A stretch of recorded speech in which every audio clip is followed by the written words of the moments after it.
Welcome to T-SAT. ఈరోజు రసాయన శాస్త్రంలో భాగంగా మనం కర్బన సమ్మేళన రసాయన శాస్త్రం గురించి నేర్చుకుందాం. మనకు ఉన్నటువంటి మూలకాలలో కార్బన్ అనేటువంటి మూలకానికి గల ప్రత్యేక ధర్మాల కారణంగా ఇది అనేక మిలియన్ సమ్మేళనాలను ఏర్పరచగలదు.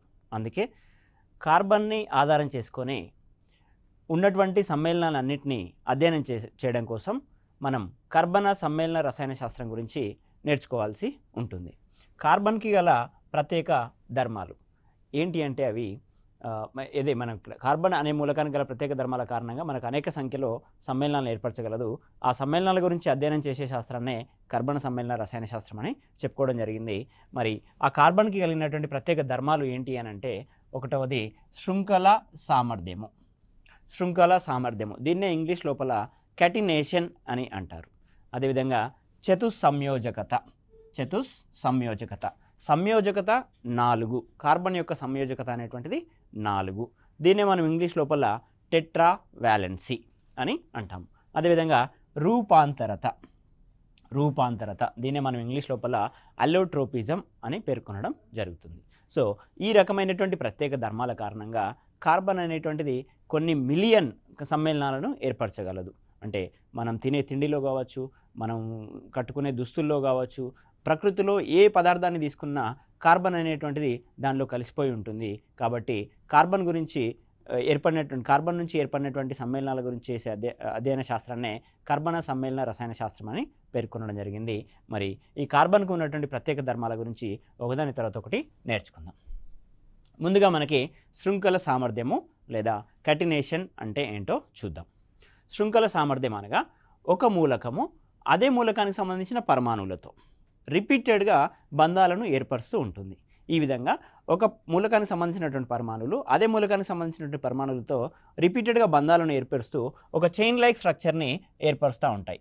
ఎక్స్ అనేటువంటి మూలకం మళ్ళా ఎక్స్ అనేటువంటి పరమాణువుతోటే మరలా ఎక్స్ అనేటువంటి పరమాణువుతో ఈ విధంగా బంధాలను ఏర్పరుస్తూ ఒక చైన్ లైక్ స్ట్రక్చర్ని ఏర్పరచడాన్నే శృంఖల సామర్థ్యము అని చెప్పడం జరుగుతుంది. దీన్ని ఇంగ్లీష్లో క్యాటినేషన్ అని పేర్కొనడం జరుగుతుంది.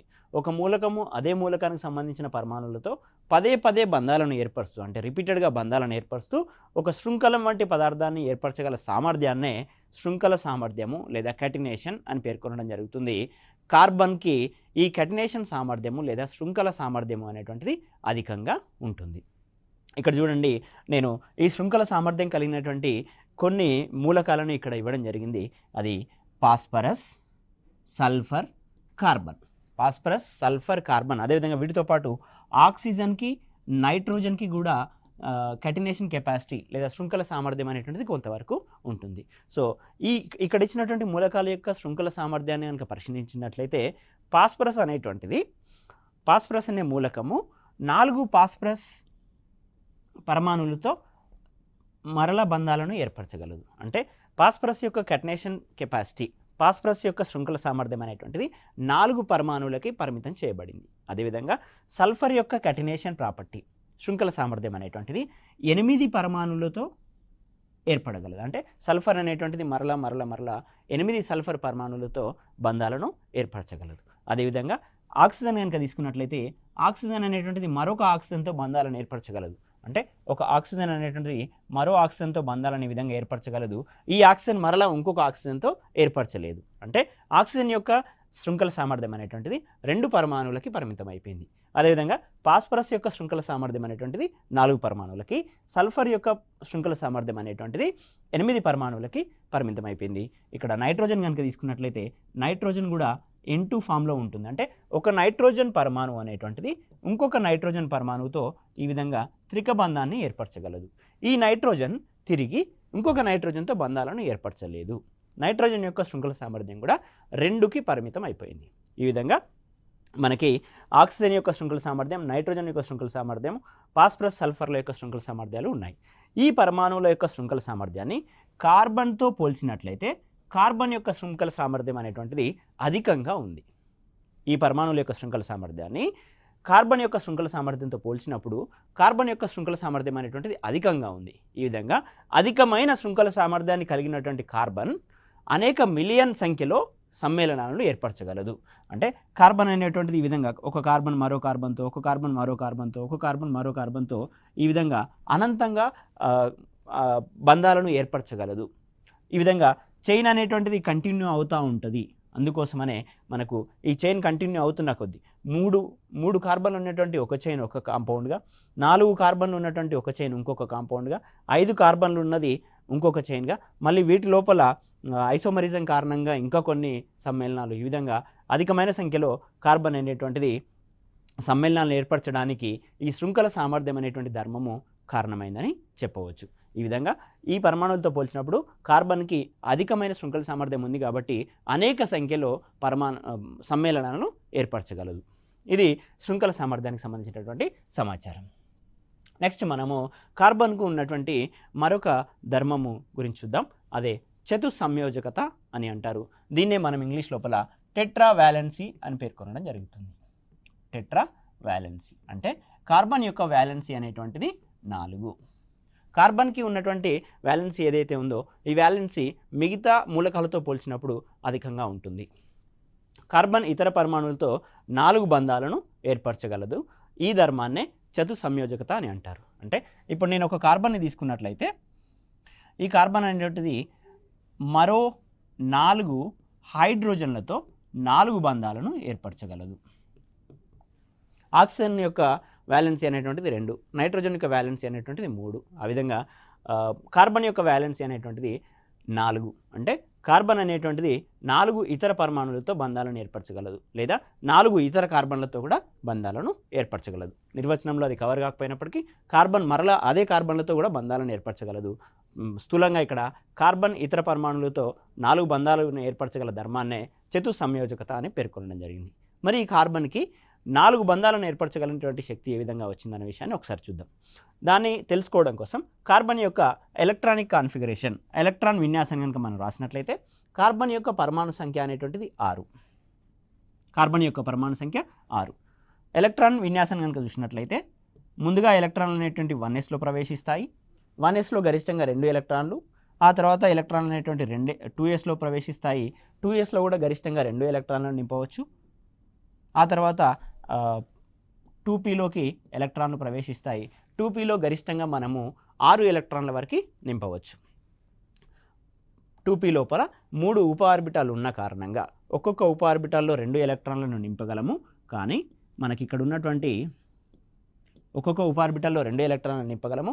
3 ఉప ఆర్బిటాలు 3 × 2 మొత్తంగా 6 ఎలక్ట్రాన్లను నింపగలము. కానీ మనకి ఇక్కడ మొత్తంగా ఉన్నటువంటి ఎలక్ట్రాన్లే 6. 6లో 4 ఎలక్ట్రాన్లను 1s 2sలో నింపడం జరిగింది. మిగిలిపోయిన 2 ఎలక్ట్రాన్లను మాత్రమే మనము 2p లోపల నింపుతున్నాము. ఈ విధంగా కార్బన్ యొక్క ఎలక్ట్రాన్ విన్యాసం అనేటువంటిది 1s2 2s2 2p2గా ఉంది. ఈ 2p లోపల 2 ఎలక్ట్రాన్లను ఈ విధంగా నేను సూచిస్తున్నాను. ఇక్కడ దాన్ని నేను డయాగ్రామ్ ఫామ్లో ఇక్కడ ఇవ్వడం జరిగింది. ఎనర్జీ అనేటువంటిది ఈ విధంగా పెరుగుతూ ఉంటుంది. ఇక్కడ 2sని అవుటర్ ఎలక్ట్రానిక్ కాన్ఫిగరేషన్ మాత్రమే తీసుకోవడం జరిగింది. అంటే బాహ్య కక్షలో ఉన్నటువంటి ఎలక్ట్రానిక్ కాన్ఫిగరేషన్ మాత్రమే పరిగణించడం జరిగింది డయాగ్రామ్ లోపల. ఏదైతే అంతర ఎలక్ట్రాన్లు ఉన్నాయో వీటిని మనం కన్సిడర్ చేయలేదు. ఇక్కడ 2s2, అదేవిధంగా 2p2, 2p లోపల px py pz అనేటువంటి ఉప ఆర్బిటాలు ఉంటాయి. 2px లోపల ఒక ఎలక్ట్రాన్, 2py లోపల ఒక ఎలక్ట్రాన్ అనేటువంటిది ఉండడం జరిగింది. ఇప్పుడు మనకి కార్బన్ లోపల ఒంటరి ఎలక్ట్రాన్ల సంఖ్యను కనుక చూసినట్లయితే 2గా ఉంది. కార్బన్ యొక్క ఎలక్ట్రాన్ విన్యాసం లోపల ఒంటరి ఎలక్ట్రాన్ల సంఖ్య అనేటువంటిది 2గా ఉంది. సహజంగా బంధాలను ఏర్పరచాలనంటే, ఒక బంధాన్ని ఏర్పరచాలనంటే ఒక ఒంటరి ఎలక్ట్రాన్ అవసరం. 2 బంధాలను ఏర్పరచాలని అంటే 2 ఒంటరి ఎలక్ట్రాన్లు అనేటువంటివి అవసరం. కానీ ఇక్కడ కార్బన్ 4 బంధాలను ఏర్పరుస్తుంది. ఈ 4 బంధాలను ఏర్పరచాలని అంటే కార్బన్ లోపల 4 ఒంటరి ఎలక్ట్రాన్లు అనేటువంటివి ఉండాలి. ఈ 4 ఒంటరి ఎలక్ట్రాన్ మరియు ఎలక్ట్రాన్ విన్యాసంలో స్థూలంగా చూసినట్లయితే లేవు. దీన్నే మనము భూస్థాయి ఎలక్ట్రాన్ విన్యాసము అని పేర్కొనడం జరుగుతుంది. గ్రౌండ్ స్టేట్ ఎలక్ట్రానిక్ కాన్ఫిగరేషన్, భూస్థాయి ఎలక్ట్రాన్ విన్యాసము అని పేర్కొనడం జరుగుతుంది. ఈ భూస్థాయి ఎలక్ట్రాన్ విన్యాసంలో ఉన్నటువంటి కార్బన్కి మనము కొంత మొత్తం లోపల ఎనర్జీ లేదా శక్తిని ఇచ్చినట్లయితే కార్బన్ అనేటువంటిది ఉత్తేజిత స్థాయికి వెళ్ళడం జరుగుతుంది. అంటే కార్బన్ ఎప్పుడైతే బంధంలో పాల్గొనాలనుకుంటుందో బంధ శక్తి ద్వారా వచ్చినటువంటి శక్తిని ఉపయోగించుకొని ఉత్తేజితం చెందుతుంది. ఈ విధంగా ఉత్తేజితం చెందిన తర్వాత ఉన్నటువంటి ఎలక్ట్రాన్ విన్యాసాన్ని ఉత్తేజిత ఎలక్ట్రాన్ విన్యాసము అని అంటారు. ఎగ్జైటెడ్ స్టేట్ ఎలక్ట్రానిక్ కాన్ఫిగరేషన్ అని పేర్కొనడం జరుగుతుంది. ఎగ్జైటెడ్ స్టేట్ ఎలక్ట్రానిక్ కాన్ఫిగరేషన్లో కనుక చూసినట్లయితే 2sలో ఉన్నటువంటి ఒక ఎలక్ట్రాన్, 2sలో 2 ఎలక్ట్రాన్లు ఉన్నాయి. ఈ ఎలక్ట్రాన్ అనేటువంటిది ఇక్కడ నుంచి ఇక్కడికి వెళ్ళడం జరుగుతుంది. ఆ విధంగా కార్బన్ యొక్క ఉత్తేజిత స్థాయి ఎలక్ట్రాన్ విన్యాసాన్ని కనుక చూసినట్లయితే 1s2, 2s1, 2p3గా పేర్కొనడం జరుగుతుంది. ఈ విధంగా 2s అనేటువంటిది ఒక ఎలక్ట్రాన్ని కలిగి ఉంది. 2p లోపల 3 ఎలక్ట్రాన్లను ఇక్కడ ఫిల్ చేయడం జరిగింది. 2p3 కదా, 2p3 కావున 2p లోపల 3 ఎలక్ట్రాన్లను ఫిల్ చేయడం జరిగింది. ఇక్కడ చూడండి, భూస్థాయి నుండి ఉత్తేజిత స్థితికి ఎలక్ట్రాన్ చేరడం, దీన్నే ఎలక్ట్రాన్ ఎగ్జైటేషన్ అని పేర్కొనడం జరుగుతుంది. ఉత్తేజితం చెందడం అని అడగడం జరుగుతుంది. క్రితం పోటీ పరీక్షలో అడిగినటువంటి క్వశ్చన్ ఇది. ఎగ్జైటేషన్ అనగానేమి లేదా ఉత్తేజితం చెందడం అనగానేమి అంటే కార్బన్ లోపల ఉన్నటువంటి 2s ఆర్బిటాల్లో ఉన్నటువంటి ఒక ఎలక్ట్రాన్ 2s ఆర్బిటాల్ నుంచి 2p ఆర్బిటాల్కి ఉత్తేజితం చెందడాన్ని ఎగ్జైటేషన్గా మనం పేర్కొంటాము.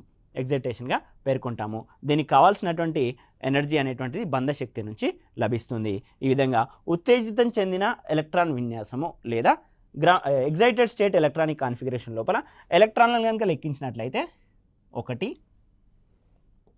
2, 3, 4 ఆ విధంగా 4 ఒంటరి ఎలక్ట్రాన్లు అనేటువంటివి ఉన్నాయి. ఇక్కడ ఎగ్జైటెడ్ స్టేట్ ఎలక్ట్రానిక్ కాన్ఫిగరేషన్లో ఇంతకుముందు చెప్పినట్లుగానే ఒక రసాయన బంధాన్ని ఏర్పరచాలి అని అంటే ఒక ఒంటరి ఎలక్ట్రాన్ అవసరం అవుతుంది.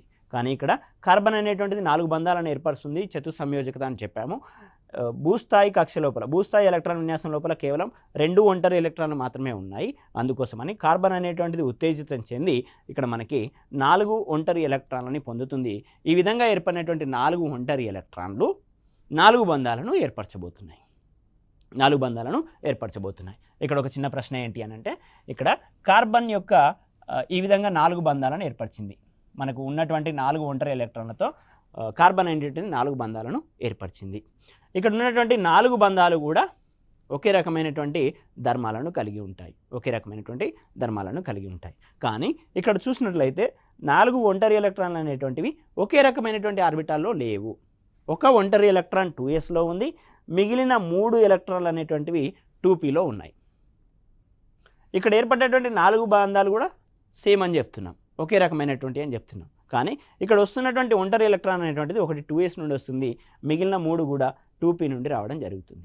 ఒకవేళ 2s చేత ఏర్పడేటువంటి బంధం ఏదైతే ఉందో, 2s లోపల ఉన్నటువంటి ఎలక్ట్రాన్ చేత ఏర్పడేటువంటి బంధం ఏదైతే ఉందో, ఆ బంధం అనేటువంటిది మిగిలిన 3 బంధాలతో విభేదించి ఉండాలి, అంటే వేరే రకమైనటువంటి ధర్మాలను కలిగి ఉండాలి. కానీ ఆ విధంగా లేకుండా ఇక్కడ కార్బన్ చుట్టూ ఉన్నటువంటి 4 బంధాలు కూడా ఒకే రకమైనవి అని చెప్తున్నాం. దీనికి గల కారణం ఏంటంటే, కార్బన్ అనేటువంటి బంధాలను ఏర్పరచడానికి ముందు మనం ఇంతకుముందు రసాయన బంధంలో చర్చించినట్లుగానే కార్బన్ అనేటువంటిది బంధాలను ఏర్పరచడానికి ముందు సంకరీకరణము అనే దృగ్విషయంలో పాల్గొంటుంది. సంకరీకరణము అని అంటే సమరూప పరమాణు ఆర్బిటాల్ అనేటువంటివి ఒకదానితో ఒకటి కలిసిపోయి హైబ్రిడ్ ఆర్బిటాలను ఏర్పరిచి ఆ హైబ్రిడ్ ఆర్బిటాల ద్వారా ఇతర పరమాణువులతో బంధాలను ఏర్పరుస్తున్నాయి. అంటే ఇక్కడ ఉన్నటువంటి s ఆర్బిటాల్, ఇక్కడ ఉన్నటువంటి 3p ఆర్బిటాల్ కలిసిపోయి sp3 హైబ్రిడైజేషన్లో పార్టిసిపేట్ చేసి sp3 సంకరీకరణలో పాల్గొని తమ శక్తిని మరియు ఎలక్ట్రాన్లను సమరూపకంగా పంచుకొని ఒకే రకమైనటువంటి శక్తి కలిగినటువంటి హైబ్రిడ్ ఆర్బిటాలను ఉత్పత్తి చేస్తాయి. ఆ విధంగా ఏర్పడ్డ హైబ్రిడ్ ఆర్బిటాల్ అనేటువంటి బంధంలో పాల్గొన్న కారణంగా మనకు కార్బన్ చుట్టూ ఉన్నటువంటి 4 బంధాలు కూడా ఒకే రకమైనటువంటి ధర్మాలను కలిగి ఉంటాయి. ఇది కార్బన్కి సంబంధించినటువంటి చతుస్సంయోజకత. ఈ చతుస్సంయోజకత కారణంగానే కార్బన్ అనేటువంటిది అధిక సంఖ్యలో సమ్మేళనాలను ఏర్పరచగలదు. ఇక్కడ కార్బన్ అనేటువంటిది పదే అదే కార్బన్ పరమాణులతో బంధాలను ఏర్పరచగలదు. ఆ ధర్మాన్ని మనం శృంఖల సామర్థ్యం అని అంటాము. అధిక సంఖ్యలో మనకు బంధాలను ఏర్పరచగలదు. దాన్నే మనం చతుస్సంయోజకత అని పేర్కొనడం జరుగుతుంది. దాన్ని టెట్రా వ్యాలెన్సీ అని అంటున్నాం. కార్బన్ యొక్క వ్యాలెన్సీ అనేటువంటిది 4గా గుర్తుంచుకోవాలి.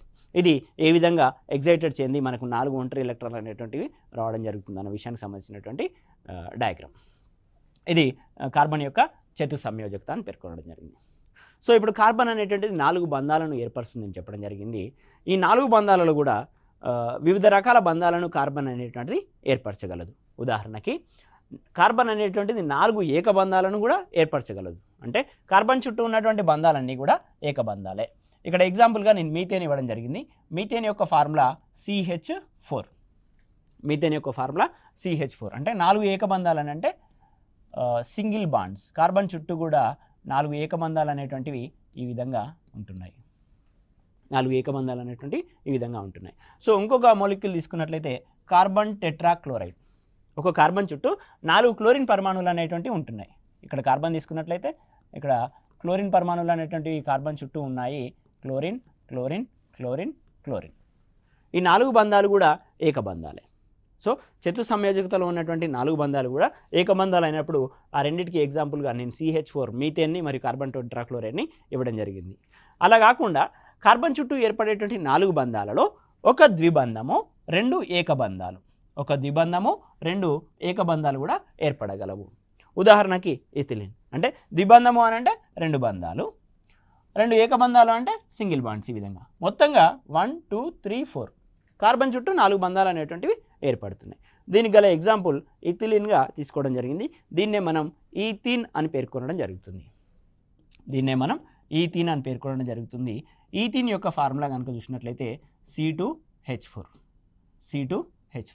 ఈ C2H4 కనుక నిర్మాణాన్ని ఇక్కడ డ్రా చేస్తున్నాను నేను. కార్బన్ 2 కార్బన్లు, H4 అంటే ఈ కార్బన్కి 2 హైడ్రోజన్స్, అదేవిధంగా ఈ కార్బన్కి కూడా 2 హైడ్రోజన్స్ అనేటువంటివి ఉండడం జరుగుతుంది. కార్బన్ యొక్క వ్యాలెన్సీ 4 అని చెప్పుకున్నాము. ఇక్కడ 2 బంధాలు, ఇక్కడ 2 బంధాలు కంప్లీట్ అయిన తర్వాత ఈ 2 కార్బన్ల మధ్యలో ఒక ద్విబంధం అనేటువంటిది ఏర్పడుతుంది. కార్బన్ ఏర్పరిచేటువంటి 4 బంధాలలో ఒక ద్విబంధము 2 ఏకబంధాలు ఉంటాయి. దానికి గల ఉదాహరణగా మనం ఈథీన్ మోలిక్యూల్ని తీసుకున్నాము. ఇక్కడ చూసినట్లయితే ఈ కార్బన్ అనేటువంటిది ఒక ద్విబంధాన్ని 2 ఏకబంధాలను ఏర్పరుస్తుంది. అదేవిధంగా ఈ కార్బన్ అనేటువంటిది ఒక ద్విబంధాన్ని 2 ఏకబంధాలను ఏర్పరుస్తుంది. ఇది ఏ విధంగా కార్బన్ అనేటువంటిది ఒక ద్విబంధాన్ని 2 ఏకబంధాలను ఏర్పరచగలదానికి ఉదాహరణ. ఇంకొక రకంగా కార్బన్ అనేటువంటిది ఒక త్రికబంధాన్ని ఒక ఏకబంధాన్ని ఏర్పరచగలదు. అంటే త్రికబంధం అని అంటే 3 బంధాలు, ట్రిపుల్ బాండ్. ఏకబంధం అంటే మరో బంధం. సో మొత్తంగా 3 బంధాలు, ఇక్కడ ఒక బంధం, 4 బంధాలు అనేటువంటి ఏర్పడుతున్నాయి. ఇక్కడ ఎగ్జాంపుల్గా ఈథైన్ ఇవ్వడం జరిగింది. దీన్నే మనం ఎసిటలిన్ గ్యాస్ అని కూడా అని అంటాం. ఈథైన్నే ఎసిటలిన్ గ్యాస్ అని అంటాం. ఈథైన్ యొక్క ఫార్ములా కనుక చూసుకున్నట్లయితే మనకు C2H2గా ఉంటుంది. ఈథైన్ యొక్క ఫార్ములా C2H2గా ఉంటుంది. అంటే ఈథైన్ లోపల ఉన్నటువంటి 2 కార్బన్లు 2 హైడ్రోజన్లతో బంధాలను ఏర్పరుస్తాయి. C2H2 completed. ఇంకా మిగిలిన కార్బన్కి మధ్యన ఒక త్రిబంధం అనేటువంటిది ఈ విధంగా ఏర్పడుతుంది. ఒక ట్రిపుల్ బాండ్ అనేటువంటిది ఈ విధంగా ఏర్పడుతుంది. సో ఇప్పుడు మనకు కార్బన్ అనేటువంటిది 4 బంధాలను ఏర్పరచగలదు. 4 బంధాలలో ఒక త్రిబంధాన్ని, ఒక సింగిల్ బాండ్ని కూడా, ఒక ఏకబంధాన్ని కూడా ఏర్పరచగలదు. అంటే కార్బన్ ఈ వైపున 3 బంధాలు, ఈ వైపున ఒక బంధం, మొత్తంగా 4 బంధాలను ఈ విధంగా ఏర్పరుస్తుంది. దీన్నే మనము ఈథైన్ అని అంటాం. దీన్నే మనం ఎసిటలిన్ అని కూడా అంటాం. ఈ రకంగా కార్బన్ అనేటువంటిది 4 ఏకబంధాలని, ఒక ద్విబంధాన్ని 2 ఏకబంధాలని, ఒక త్రిబంధాన్ని ఒక ఏకబంధాన్ని ఏర్పరచగలిగేటువంటి సామర్థ్యాన్ని కలిగి ఉంది. కాబట్టి అనేక సంఖ్యలో సమ్మేళనాలను ఏర్పరచగలదు. ఇది కార్బన్ ఏర్పరచగలిగినటువంటి వివిధ రకాల బంధాలు. నెక్స్ట్ మనము ఇంకొక రకమైనటువంటి కార్బన్కి ఉన్నటువంటి ఇంకొక ప్రత్యేకమైనటువంటి ధర్మమైనటువంటి రూపాంతరత గురించి చూద్దాం. రూపాంతరత అంటే ఏంటి అని అంటే ఒకే రకమైన మూలకము వివిధ రూపాల్లో లభిస్తుంది. సింపుల్గా చెప్పాలంటే ఆ రూపాలన్నీ కూడా ఏ రకమైన లభిస్తూ వేర్వేరు భౌతిక ధర్మాలను కలిగి ఉంటాయి. ఇప్పుడు చూడండి, ఒక మూలకం అని అంటే కార్బన్, అదే మూలకం మళ్ళీ తీసుకుంటున్న కార్బన్, ఇవి 2 కూడా మనకు ప్రకృతిలో లభిస్తున్నాయి. దీని యొక్క భౌతిక రూపం వేరే రకంగా ఉంటుంది, దీని యొక్క భౌతిక రూపం వేరే రకంగా ఉంటుంది. దీన్నే మనం రూపాంతరత అని అంటున్నాం. దీన్ని నేను ఆక్సిజన్తో రియాక్ట్ చేయించినప్పుడు కార్బన్ డైఆక్సైడే వస్తుంది. దీన్ని కూడా మనము ఆక్సిజన్తో రియాక్ట్ చేయించినప్పుడు కార్బన్ డైఆక్సైడే వస్తుంది. అంటే భౌతిక రూపం వేరువేరుగా ఉంది, రసాయన రూపం సేమ్. అంటే ఒకే మూలకము వేర్వేరు భౌతిక రూపాలలో లభిస్తుంది. భౌతిక రూపం వేరుగా ఉంది అని అంటే భౌతిక ధర్మాలు కూడా వేరే ఉంటాయి. దాని రంగు కావచ్చు, ఆకృతి కావచ్చు, వేరువేరుగా ఉంటుంది. కానీ రసాయనికంగా అది ఒకే మూలకానికి సంబంధించింది కాబట్టి రసాయనికంగా ఒకే రకమైనటువంటి పరమాణువులను కలిగి ఉంటుంది. ఈ విధంగా ఏదైనా ఒక మూలకం 2 లేదా అంతకన్నా ఎక్కువ రూపాలలో లభిస్తూ వేర్వేరు భౌతిక ధర్మాలను కలిగి ఉండి ఒకే రకమైన రసాయన ధర్మాలను కలిగి ఉంటే అటువంటి దృగ్విషయాన్నే రూపాంతరత అని పేర్కొనడం జరుగుతుంది. ఇంగ్లీష్ లోపల దీన్ని అల్లోట్రోపీ అని అంటారు. అల్లోట్రోపీ లేదా అల్లోట్రోపిజం అని అంటారు. ఏవైతే అట్టి భౌతిక రూపాలు ఉన్నాయో ఈ రెండు భౌతిక రూపాలని రూపాంతరాలు అని పేర్కొనడం జరుగుతుంది. దీన్ని ఇంగ్లీష్ లోపల అల్లోట్రోప్స్ అని అంటాం. అల్లోట్రోప్స్ అంటే కార్బన్ అనేటువంటిది రూపాంతరతను ప్రదర్శించగలదు.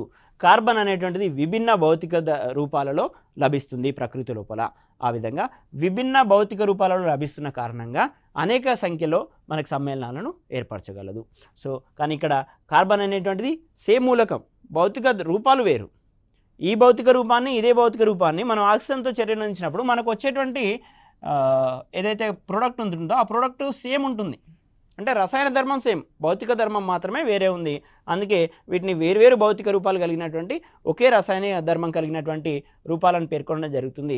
ఇట్టి దృగ్విషయాన్నే మనం రూపాంతరత లేదా అల్లోట్రోపీ అని పేర్కొనడం జరుగుతుంది.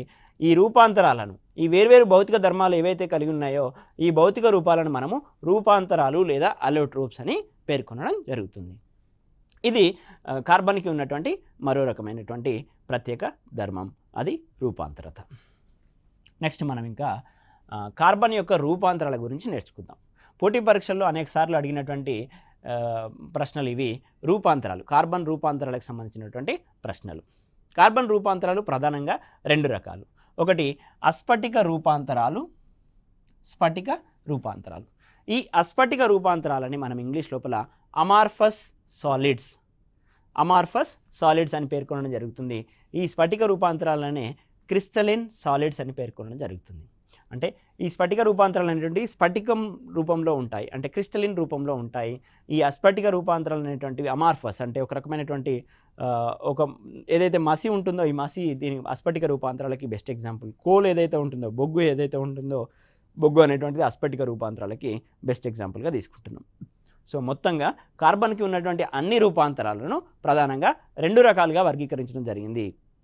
ఆ రెండు రకాలే ఇక్కడ అస్ఫటిక రూపాంతరాలు, స్ఫటిక రూపాంతరాలు. వీటిని మనం అమార్ఫస్ సాలిడ్స్ అని పేర్కొనడం జరుగుతుంది.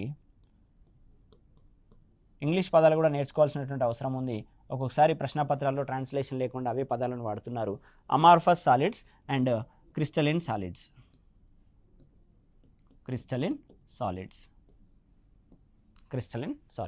దీన్ని మనం రూపాంతరత అని అంటున్నాం, అల్లోట్రోపిజం అని. రూపాంతరాలను అల్లోట్రోప్స్ అని అంటున్నాం. అమార్ఫస్ అల్లోట్రోప్స్, క్రిస్టలిన్ అల్లోట్రోప్స్ అని కూడా పిలుస్తారు. వీటి మధ్య గల ప్రధాన తేడాని కనుక గమనించినట్లయితే అస్ఫటిక రూపాంతరాలలో కర్బన పరమాణువులు, కార్బన్ నుంచి ఏర్పడ్డటువంటి అస్ఫటిక రూపాంతరాలలో కర్బన పరమాణువులు ఏవైతే ఉన్నాయో ఈ కర్బన పరమాణువులు అనేటువంటివి ఒక క్రమమైన పద్ధతిలో కాకుండా ఒక రకమైన ఇష్టారీతిన జిగ్జాగ్గా అమరి ఉంటాయి. సో ఇదే ప్రధానమైనటువంటి తేడా. అస్ఫటిక రూపాంతరాలకి స్ఫటిక రూపాంతరాలకి ప్రధానమైన తేడా ఏంటి అని అంటే ఈ అస్ఫటిక రూపాంతరాలలో కర్బన పరమాణువులు అనేటువంటి ఒక క్రమమైన పద్ధతిలో కాకుండా జిగ్జాగ్గా అమరి ఉంటాయి. ఉదాహరణకి మనం ఏదైతే బొగ్గు, కోల్ అంటామో ఆ బొగ్గు అనేటువంటి ప్రధాన ఉదాహరణ ఇక్కడ తీసుకోవచ్చు. అదేవిధంగా కోక్, చార్కోల్ లోపల మళ్ళీ రెండు రకాలు, ఎనిమల్ చార్కోల్, ప్లాంట్ చార్కోల్. ఓకేనా.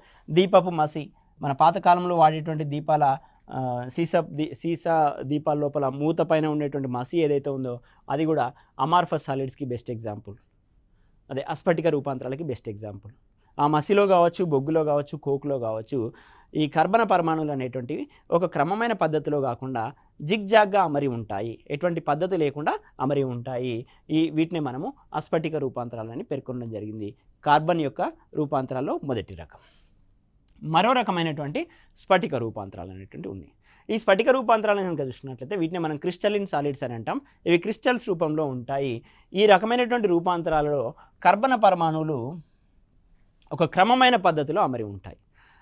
రూపాంతరాల లోపల పరమాణువులు అనేటువంటి ఒక క్రమమైన పద్ధతిలో అమరి ఉంటే వాటిని మనం స్ఫటిక రూపాంతరాలు అని.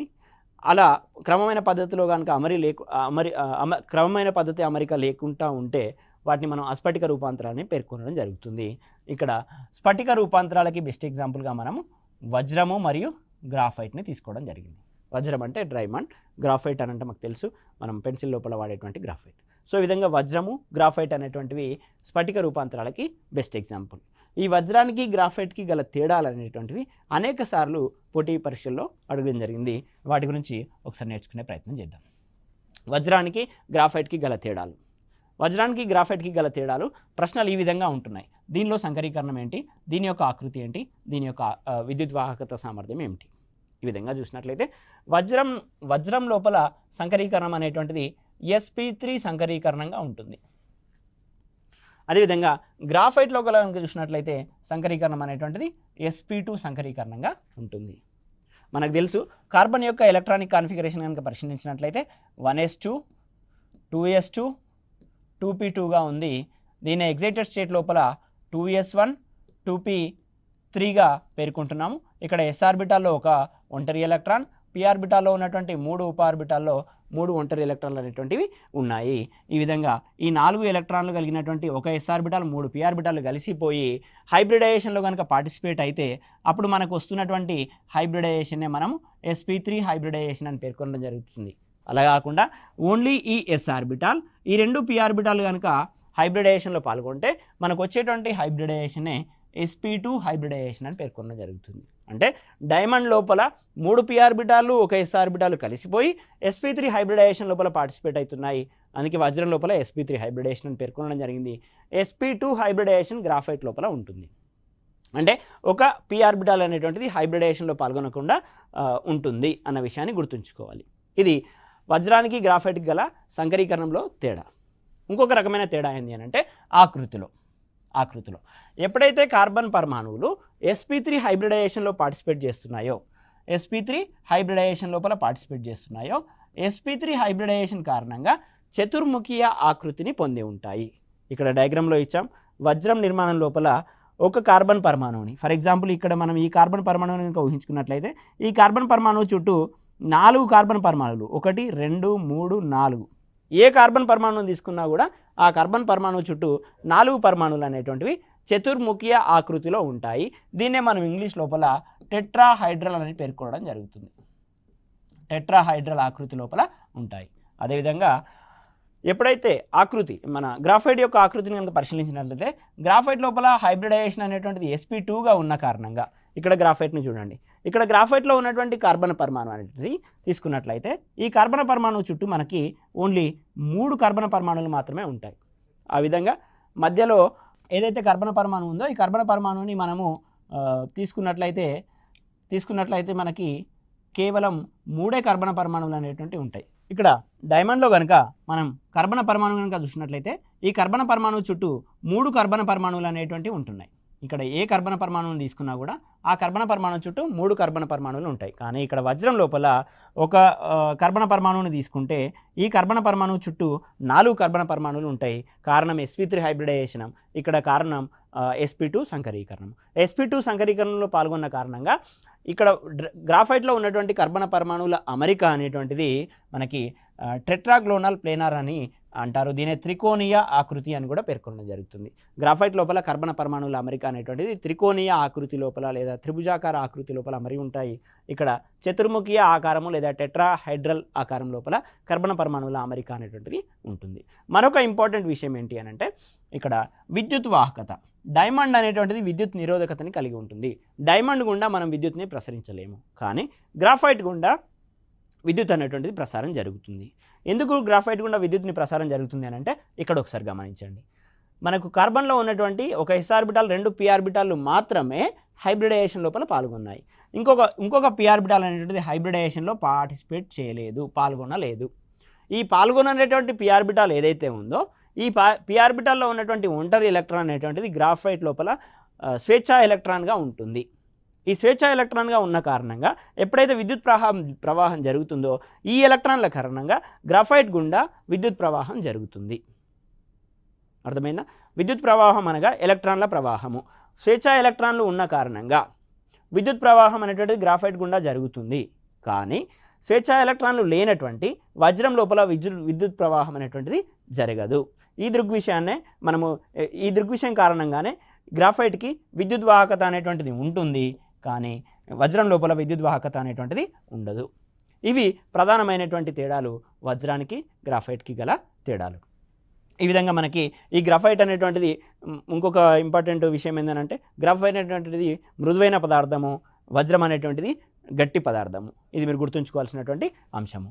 ఇంకొక రకమైనటువంటి రూపాంతరత మనకి ఆధునిక కాలంలో ఎక్కువగా ఉపయోగిస్తున్నటువంటి కార్బన్ నానో ట్యూబ్స్.